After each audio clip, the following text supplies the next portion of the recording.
जीवनभरि सबैले चुनौतीहरू सामना गर्छन् र सबै समस्याहरू सजिलै समाधान वा परिवर्तन गर्न सकिँदैनन्। यस्ता परिस्थितिहरूमा स्वीकार्यता एक महत्त्वपूर्ण सिप बन्छ। हाम्रो नियन्त्रण बाहिरका अवस्थाहरूको वास्तविकतालाई स्वीकार गर्दा निराशा कम हुन्छ र मनमा शान्ति बस्छ। स्वीकार्यता भनेको हार मान्नु चाहिँ पक्कै होइन।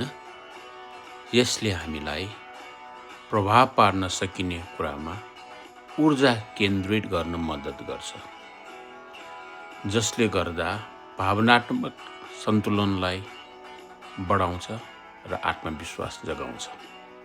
यो भिडियो हेर्नु भएकोमा धेरै धेरै धन्यवाद।